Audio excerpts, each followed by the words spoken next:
తోడు పుట్టానమ్మా నీకు అన్నయ్యగా, తోడు ఉంటానమ్మా చెల్లి నీ నవ్వుగా. అమ్మ నవ్వుతానమ్మా అమ్మలోని సగమై నేనున్నా, నాన్న నవ్వుతానమ్మా భయమైన వేళలో బలమవుతా. నీకు నీడైత నీ అన్నగా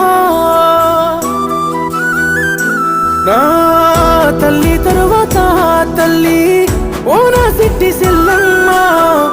తోడబుట్టిన బంధం నీకన్నా ఇంకెవరమ్మా. తల్లి తరువాత తల్లి ఓ నా సిట్టి సెల్లమ్మ.